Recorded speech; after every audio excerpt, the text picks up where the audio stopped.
day we took hostages, we became mercenaries. And mercenaries get paid. You might have seen us in the Instagram stories or Facebook, doing a scrunchy your face look when we punching you fake sure. You hear us coming on the block, you taking a powder, but you sickening cowards can't get away from our powers. We simply the greatest in the lane, no missing the flames. We give and go with the bars, point guard with the games. Mercenaries rolling with a gorilla. Hey guys, welcome to the lab. We're back with some more exclusive content. This episode of Sundaze with the Clink Room is going to run a little bit different today. Basically, there's no Monday morning crits, so we will be airing a different type of episode. I got to spend a couple hours with Blaze and Paco of the BP Mercenaries.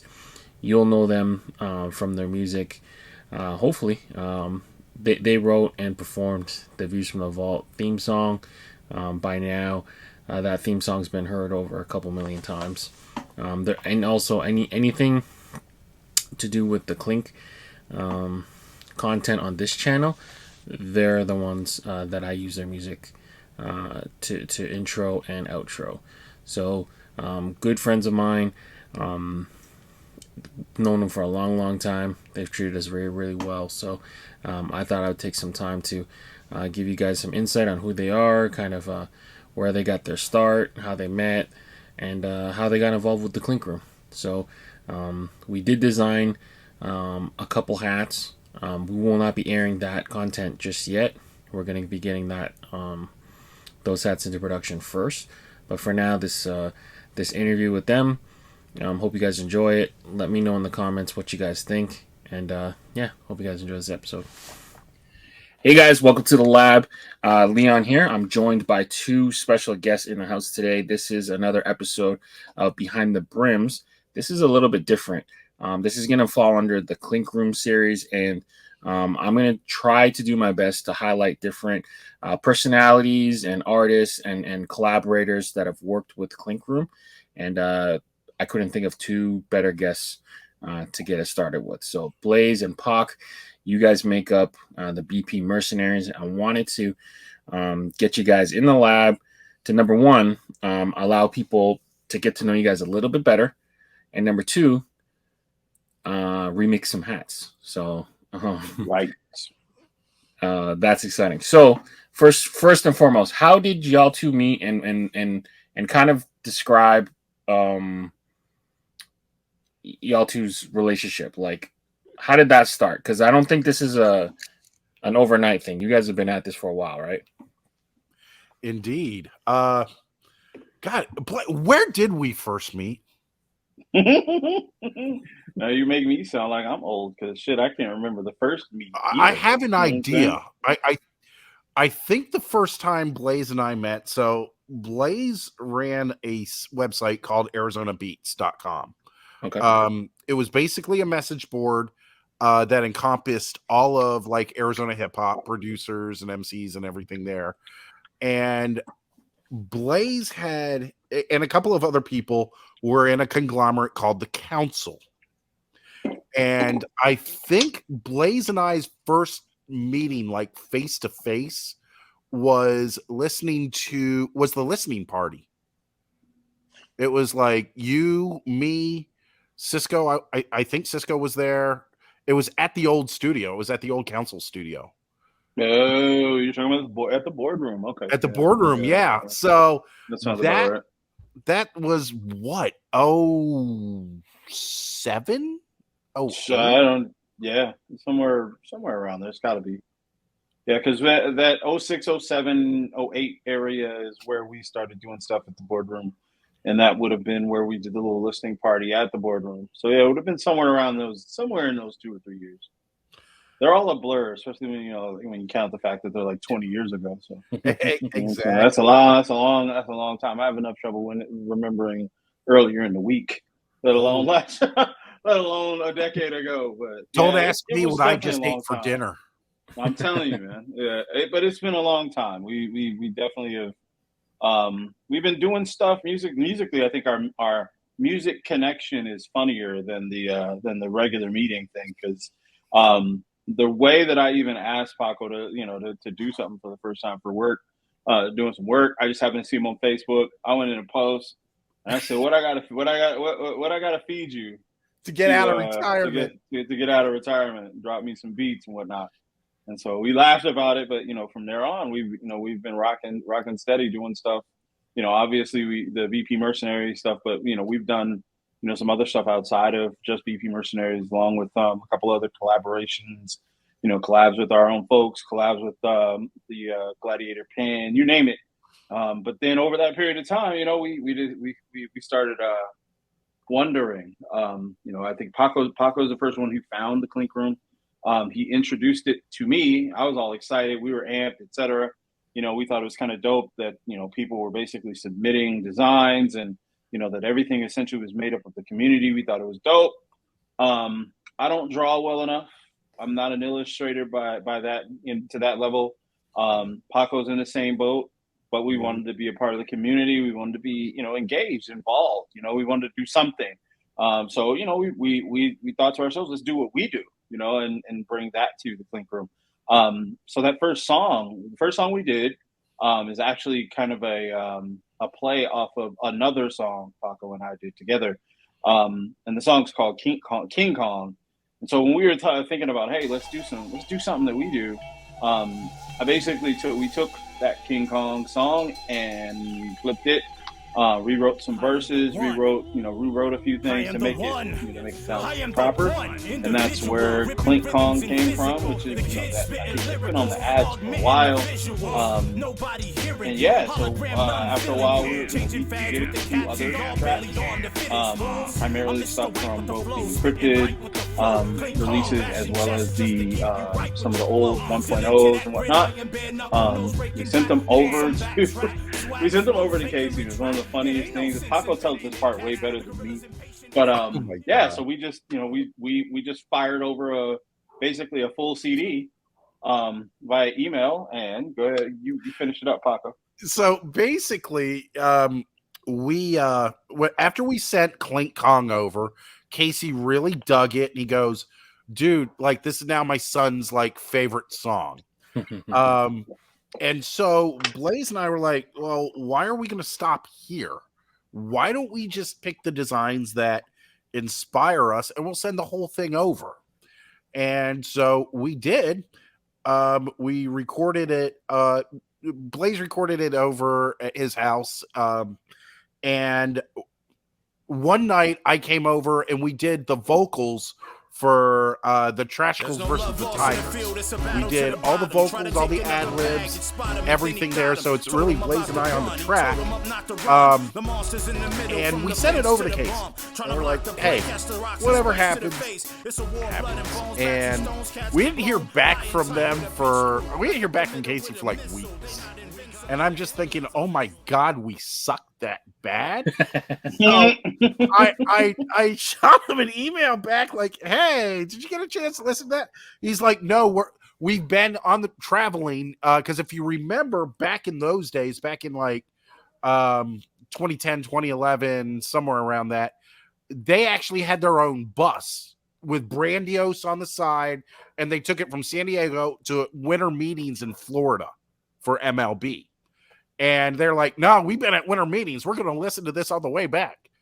And so if, by the way, if we want to edit this next part, we can. But Casey emails Blaze and I back going, what the fuck did you guys just go and do? That was literally opening line of his email. Back message. Yeah. This is incredible. Like nobody up until then, to our knowledge, nobody had done anything that we had done.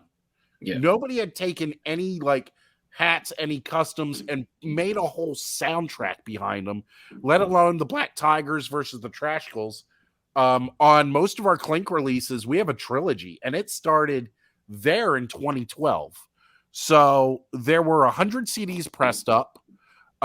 Blaze and I got, I think, 25 each. The remaining couple of them were randomly inserted in orders. Either Casey sent them out or Hat Club just included them randomly. And the rest is history. We're literally for some, and we don't really bring this up, but we are the first to do this. Yeah.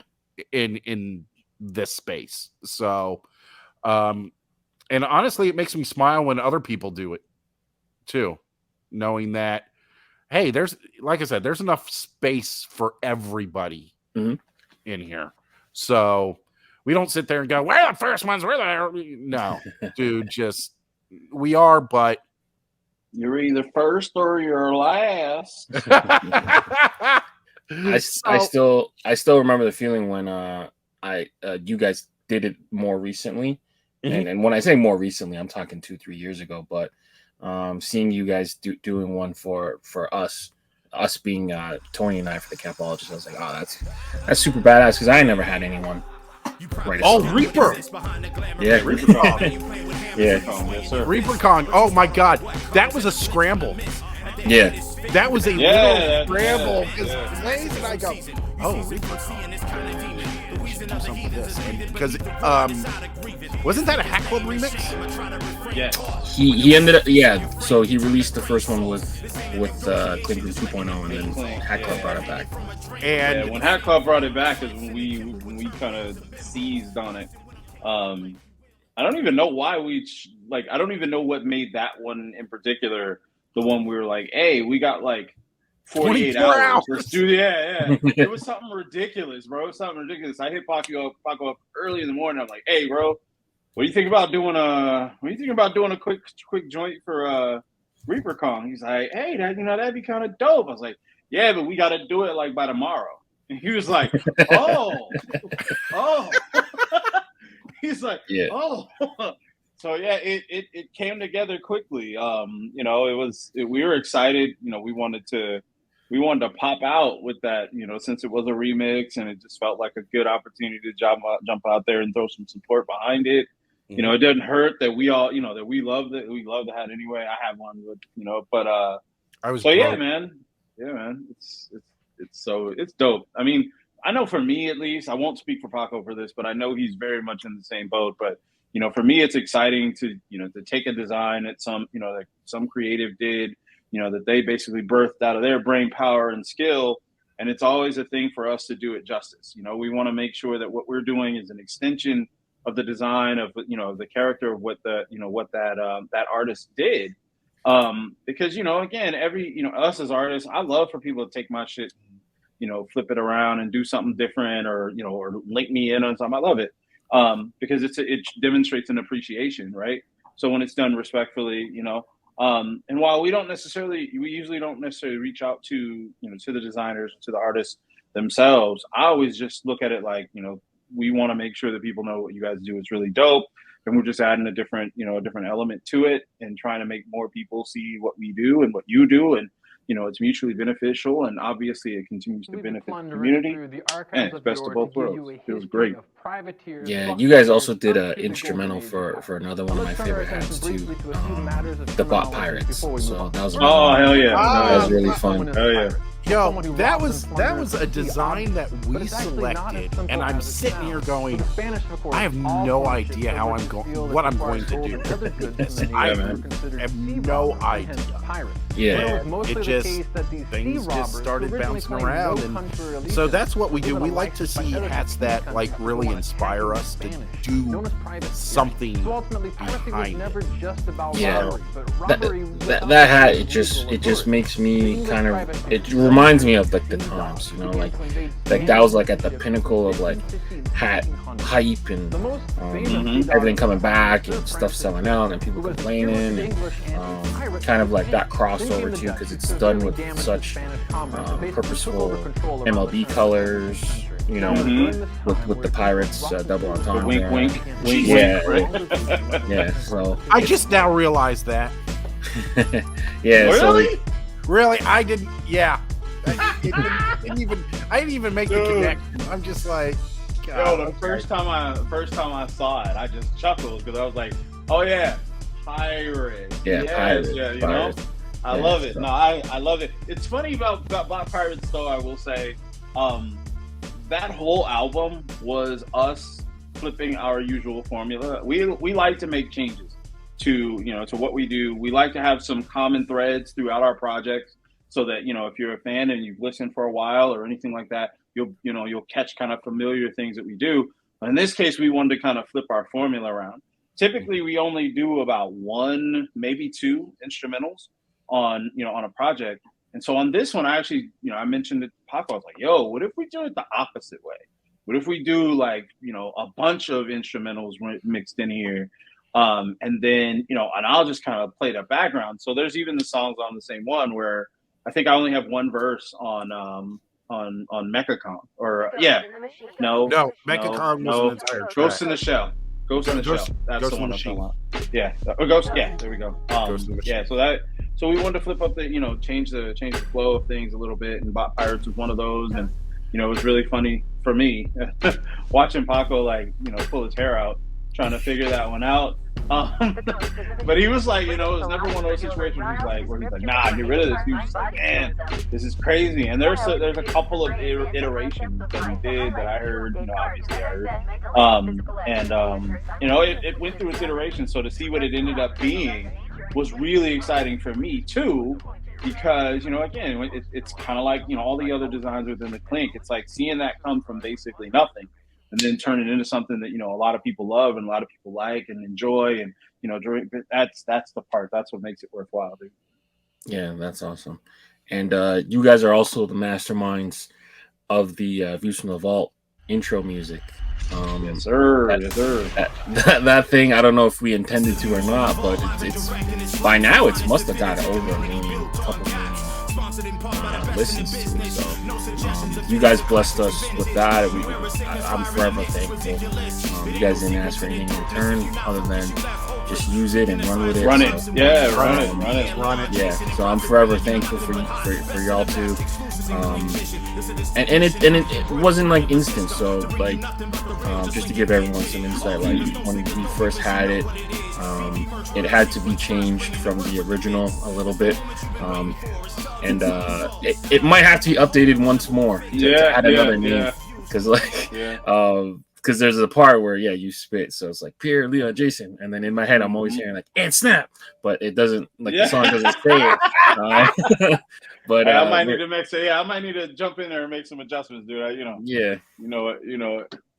Yeah, so but yeah, it's fun, like, so if anyone watches a live stream, you're gonna get the full bit, and if anyone watches like a short 3-minute video, you might get the instrumental. So either way, like, that song's probably been listened to over a couple million times. So we can't thank you enough for doing that for us and kind of giving us a sound. Feeling is mutual, man. Feeling is mutual. We like, again, it goes back to the same thing. We just really want to do anything that helps the community start to, not start to grow. That sounds foolish, but I mean, anything that keeps continuing to bubble and make sure that, new people are meeting new people and people are dealing with new people and dealing with new products, etc. It keeps the community alive. It keeps things moving. That's what we're always on. So it's always, it's always fun to be able to jump in there and do something with folks like you guys.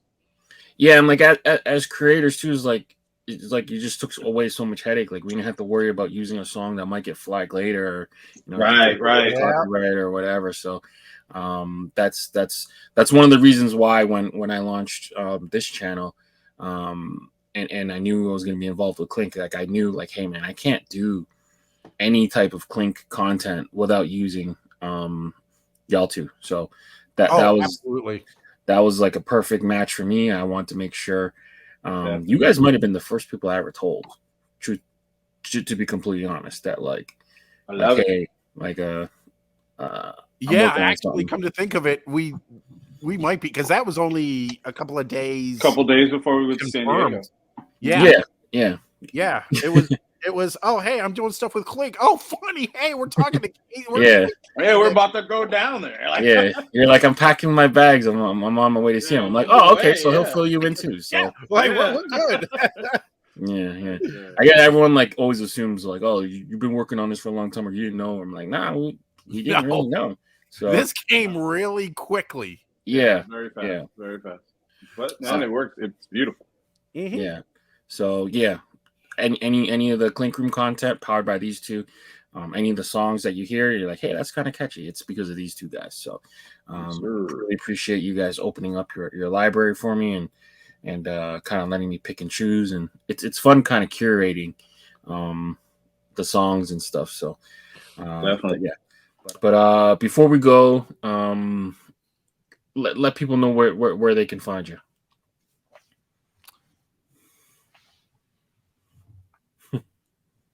There we go. There you go. Bang! Bang, bang. All right. Well, So, also at BP Mercenaries. BP Mercenaries. yeah. That's you can find our music streaming literally everywhere. You can find us in the Clink highlights and Clink stories, Everywhere. and that's all powered by the Mercs, baby. Mhm. Yeah. Yeah. And I try to do my best to tag you guys in every single video that we do. We love it. So yeah, We love again, all the time. forever grateful for everything you've done for me. I'm glad to be able to, call on you guys, and reach out and do stuff like this, because this stuff is what's really fun for me. It gives you guys a chance to get out there and have people kind of get to know you guys better, and that's what really the show's about. So appreciate you guys' time and being flexible. This came together really, really quick. But yeah, that's how it should be. Now it should be. That's what it's all about. So until next time, guys, for Leon, Paco, and Blaze, we out, guys. Peace. Peace. For my powers, we simply the greatest in the lane, no missing the flames. We give and go with the bars, point guard with the games. Mercenaries rolling with a gorilla riding shotgun. You middle and maggots come.